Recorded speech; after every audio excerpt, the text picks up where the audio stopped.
Hello everyone, अस्सलाम वालेकुम and welcome back to my channel. Welcome back to another vlog. उम्मीद है कि आप सब लोग बिल्कुल ठीक होंगे, खैरियत से होंगे और मैं भी बिल्कुल ठीक हूँ। तो आज मैं आई हूँ सैलून और यहाँ से मुझे करवाने थे अपने बाल हाइलाइट्स।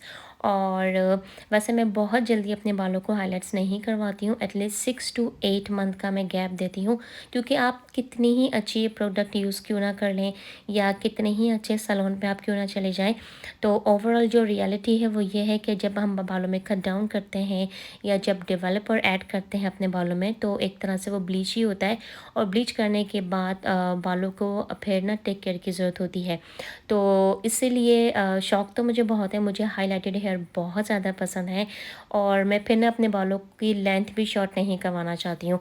तो इन सब के लिए ना फिर मुझे अपने बालों की काफ़ी केयर करनी पड़ती है। तो हाइलाइट्स करवाने के एटलीस्ट 2 वीक्स के बाद से फिर ना मैं अपने बालों की सही से केयर करती हूँ। जैसे ऑयलिंग करती हूँ, मोस्टली कोकोनट ऑयल में ना मैं कैस्टर ऑयल मिक्स करके लगाती हूँ। उससे आपके बालों में काफ़ी नरिशमेंट आती है, हेल्थी आपके बाल रहते हैं, स्कैल्प हेल्थी रहते हैं और जो बाल डैमेज होते हैं वो काफ़ी हद तक रिपेयर होने में आपको हेल्प करता है कोकोनट ऑयल और कैस्टर ऑयल। तो इस दफ़ा मैंने पूरी फुल हाइलाइटर्स नहीं करवाई थी, आई मीन जो रूट से हाइलाइट्स नहीं करवाई थी, थोड़ा सा मैंने बालियाज का लुक करवाया था। और मैंने करवाया था इस दफ़ा 8 मंथ्स के बाद। तो सैलून में मुझे ऑलमोस्ट 6 आवर्स लग गए थे, क्योंकि मेरे बालों की लेंथ थोड़ी ज़्यादा है। वॉल्यूम मेरे बालों में इतना ज़्यादा नहीं है, लेकिन लेंथ होने की वजह से थोड़ा टाइम लग जाता है। तो फिर उसके बाद हम लोग आ गए थे यहाँ पे कॉस्को। अच्छा, ये जो जितने क्लिप्स मैं आप लोग के साथ शेयर कर रही हूँ, ये लास्ट वीक के क्लिप्स हैं। और बस आजकल मुझे बिल्कुल टाइम नहीं मिल रहा, मेरा स्केड्यूल इतना बिज़ी हो चुका है। कहाँ बिज़ी हूँ आजकल, क्या कर रही हूँ, वो भी मैं आप लोगों के साथ बहुत जल्दी शेयर करूँगी इंशाल्लाह। तो क्लिप्स मेरे पास बहुत सारे बने हुए थे, लेकिन व्लॉग्स को एडिट करने में, वॉइस ओवर करने में बहुत ज़्यादा टाइम लगता है। इसकी वजह से ऑलमोस्ट मैं 1 वीक के बाद आज अपना ये वाला जो व्लॉग है वो पोस्ट कर रही हूँ। और अच्छा, यहाँ पे हम लोग कॉस्को इसलिए आए थे कि बच्चों के स्कूल स्टार्ट होने वाले हैं। काफ़ी स्कूल्स यहाँ पे ओपन हो चुके हैं लास्ट 2 वीक्स से, लेकिन सैन फ्रांसिस्को में स्कूल स्टार्ट होंगे कल से। अभी संडे है और अभी मैं ये सारा जो व्लॉग है एडिट करके इसके वॉइस ओवर कर रही हूँ। तो कॉस्को हम लोग इसलिए आए थे कि ज़ाहिर है बच्चों के स्कूल स्टार्ट होने से पहले ग्रोसरी करना बहुत ज़रूरी थी। और कॉस्को में इतना क्रेज़ी जो है ना, वो रश लगा हुआ था। लग रहा था कि सारी चीज़ें ना पता नहीं शायद फ्री में मिल रही हों या पता नहीं कितनी ही यहाँ पे सेल लगी हो, लेकिन वैसे सेल थी। काफ़ी सारे कूपन्स पे ना चीज़ें थी। और जब भी जैसे टूथपेस्ट है या शैम्पूज़ हैं, फेस वॉश हैं, इस तरह की चीज़ें अगर कूपन्स पे होती हैं, तो अगर मेरे पास घर पे होती भी है ना, तो भी मैं एक्स्ट्रा पिक कर लेती हूँ, क्योंकि ये चीज़ें 2 to 3 ईयर्स पहले एक्सपायर नहीं होती, तो थोड़ी सी ना सेविंग्स हो जाती हैं। और मुस्कान मेरा ना यहाँ पे ना मजाक मेरे साथ करी थी कि मैम जब भी बाहर आते हैं ना, आप लोग किचन के सेक्शन में जाके कुछ ना कुछ किचन के लिए देखना लाजमी होता है।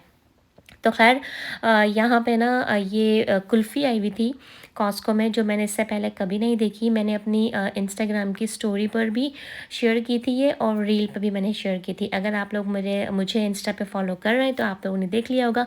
और अगर आप लोगों ने अब तक मुझे इंस्टाग्राम पे फॉलो नहीं किया है तो प्लीज़ इंस्टाग्राम पे में फॉलो कीजिए। मेरी इंस्टाग्राम की आईडी है nazia.razak21। तो इंस्टाग्राम पे मैं अपनी स्टोरी पोस्ट करती हूँ और क्विक सी रेसिपीज़ भी होती हैं।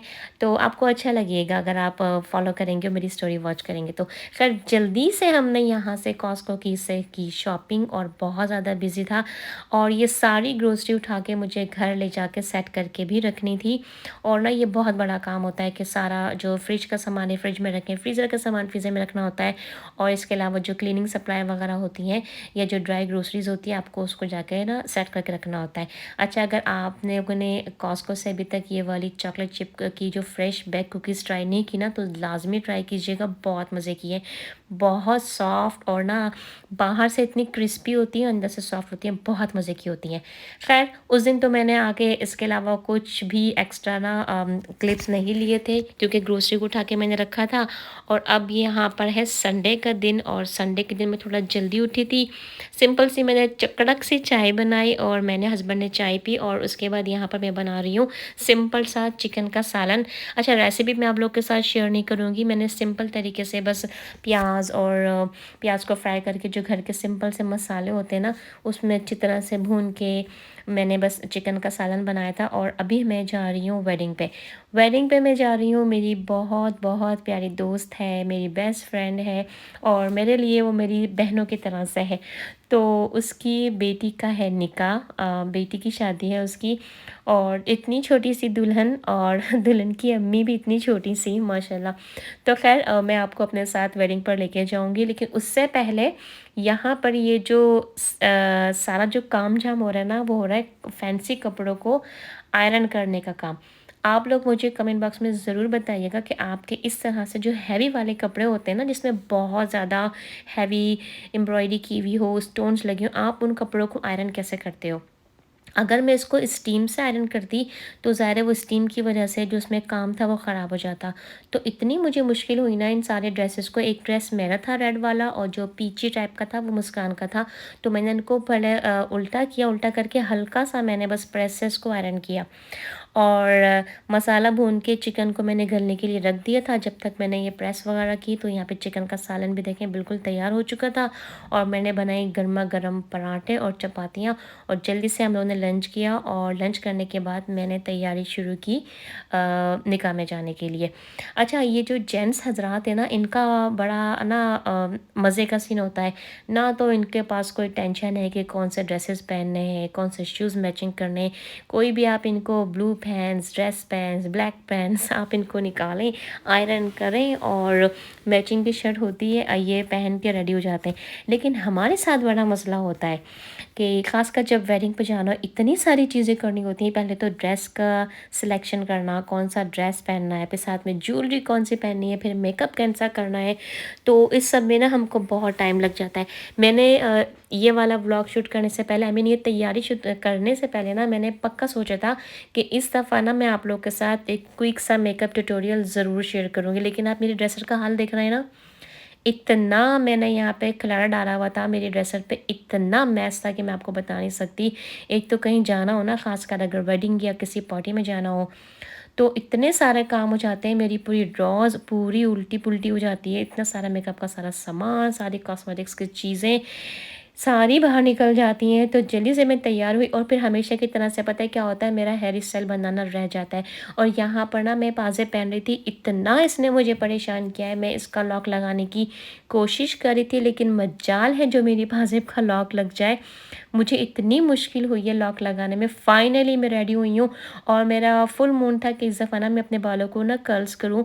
मेरे पास ना कर्लिंग रॉड है। नॉर्मली मैं अपने बालों में ना ज़्यादातर हीट स्टाइलिंग जो टूल्स हैं वो यूज़ नहीं करती, क्योंकि बाल ना बहुत डैमेज होते हैं। और वैसे ही मैंने अभी हाइलाइट्स करवाए, तो फिर एक तो सच्ची बात है टाइम भी नहीं था, तो जो बालों को कर्ल्स करने का शौक़ था वो वहीं का वहीं रह गया। और अच्छा, नॉर्मली मैं अपने बालों में ना कोई भी हेयर ड्राई यूज़ नहीं करती हूँ और ना ही कोई स्ट्रेटनर यूज़ करती हूँ। सिंपली बस मैं बालों को वॉश करती हूँ और जो हेयर प्रोटेक्टिंग जो सीरम होते हैं या फिर जैसे ऑर्गन ऑयल्स वगैरह होते हैं या फिर ओलाप्लेक्स के जो ऑयल्स होते हैं या तो फिर मैं वो लगाती हूँ। लेकिन अभी रिसेंटली ज़ाहिर बालों में हाइलाइट्स हुई हैं, तो उसकी वजह से बाल ना काफ़ी ड्राई हो रहे थे, तो इसको सेट होने में थोड़ा टाइम लगता है। तो आप लोग मुझे कमेंट में बताइएगा कि अगर आप में से कोई बाल हाइलाइट्स करवाता है तो आप लोग फिर बाद में उसको आफ्टर केयर जो है बालों को हेल्दी कैसे रखते हैं। अच्छा, एक तो रास्ता बहुत दूर था, हमारे यहाँ से सैन फ्रांसिस्को से हमें जाना था फ्रीमोंट और ये ऑलमोस्ट 50 मिनट्स की राइड होती है। और ये वाला जो ब्रिज मैं आप लोग के साथ शेयर कर रही हूँ, ये कैलिफोर्निया का सबसे लॉन्गेस्ट ब्रिज है। और हील्स पहनने की आदत बिल्कुल नहीं है। ऑलमोस्ट आवर की राइड थी और मेरे पाँव अभी से टायर्ड हो चुके थे। अभी से जो मैंने हाई हील्स पहनी थी उन्होंने मुझे परेशान करना शुरू कर दिया था। क्योंकि ऐसा होता है ना, अगर आप अक्सर फंक्शंस में जाएं, पार्टीज़ में जाएं और अगर आप रूटीन में हाई हील्स पहनते रहें तो आपको आदत होती है, आप काफ़ी कंफर्टेबल फील करते हैं। लेकिन मैं नॉर्मली बिल्कुल भी हाई हील्स नहीं पहनती हूँ। ख़ासकर अगर मुझे बाहर जाना हो, वॉक वगैरह करनी हो, तो मैं प्रेफर करती हूँ कि स्केचेस वगैरह या कोई अच्छे गुड वॉकिंग शूज़ हों या फिर गुड वॉकिंग कुछ सैंडल्स वगैरह हों। तो खैर यहाँ पे हम लोग आ चुके थे और मैंने सोचा मैं यहीं यहीं पे थोड़े से अपने क्लिप्स ले लेती हूँ, क्योंकि ज़ाहिर है जब आप अंदर हॉल में जाते हैं तो बहुत सारे लोग होते हैं जो वीडियोज़ में नहीं आना चाहते। तो व्लॉग्स बनाना मेरा अपना शौक़ है। तो बहुत सारे जो लोग हैं वो कैमरे के सामने कंफर्टेबल फ़ील नहीं होते। इवन कि मेरी खुद की फैमिली, मेरे हस्बैंड, मेरे दोनों बच्चे इतना ज़्यादा कंफर्टेबल नहीं है कैमरे के सामने आने के लिए। इसी वजह से आप लोग उनको मेरे व्लॉग्स में नहीं देख पाते। तो ख़ैर यहाँ पे हम लोग हॉल में आ चुके थे और सारी चीज़ें इतनी अच्छी थीं, इतनी अच्छे तरीके से पूरा ना प्लान किया हुआ था सारी चीज़ों को, टेबल डेकोर से लेकर स्टेज के डेकोरेशन से लेकर सब चीज़ें बहुत प्यारी थी। और ये क्यूट सा प्यारा सा रिटर्न गिफ्ट का बॉक्स भी बहुत अच्छा था। इस पे ब्राइड और ग्रूम का एक प्यारा सा मैसेज भी था, लेकिन मैंने प्राइवेसी रीज़न की वजह से आप लोग के साथ ब्राइड और ग्रूम का नाम शेयर नहीं किया है। और आप सबसे मेरी एक रिक्वेस्ट है, जो जो मेरी वीडियो देख रहा है, ब्राइड और ग्रूम के लिए बहुत सारी दुआएं, और बस यही कि इनकी आने वाली ज़िंदगी बहुत प्यार से, मुस्कुराहटों से, खुशियों के साथ आसानी से गुजरे एक दूसरे के साथ। और यहाँ पे हम सब निकाह का वेट कर रहे थे। निकाह के लिए भी ना बहुत अच्छा सा एक स्पेशल सा सेटअप बनाया हुआ था। आई नो कि पाकिस्तान में ये सारी चीज़ें बहुत ज़्यादा कॉमन हो चुकी हैं। एक्चुअली पाकिस्तान में इस तरह की वेडिंग अरेंज करना बहुत आसान है, लेकिन हम ज़ाहिर है ओवरसीज़ होते हैं, अमेरिका में होते हैं, तो अमेरिका में इस तरह से मुस्लिम वेडिंग को अरेंज करना थोड़ा सा मुश्किल होता है। लेकिन फिर भी अब बहुत सारी चीज़ें हम पहले से प्लान करके अरेंज कर लेते हैं, तो हमारी वेडिंग भी जो है यहाँ पे बहुत अच्छी, बहुत शानदार होती है। यहाँ पर मैं आपको एपेटाइज़र शो कर रही हूँ, जिसमें थे गोलगप्पे, आई मीन पानी पूरी, और आलू की टिक्की और आलू के समोसे, जो बहुत ही मज़ेदार थे। निकाह होने के बाद हमने बहुत सारी पिक्चर्स ली ब्राइड ग्रूम्स के साथ, और बहुत सारी मुबारकबाद, बहुत सारी दुआएं, और उसके बाद फिर मज़ेदार सा डिनर हमने स्टार्ट किया। डिनर में काफ़ी सारे ऑप्शन थे, चिकन टिक्का, सीख कबाब, बिरयानी, कढ़ाई चिकन, और भी बहुत सारी चीज़ें थी जो मुझे अभी याद नहीं है। तो आज का व्लॉग मैं यहीं पे एंड करूँगी। वीडियो अच्छी लगी है तो प्लीज़ वीडियो को लाइक करें, चैनल पर नए हैं तो चैनल को सब्सक्राइब करें। अपना बहुत ज़्यादा ख्याल रखें। आपसे मुलाकात होगी एक नए व्लॉग में, नए कंटेंट में। अल्लाह हाफ़िज़।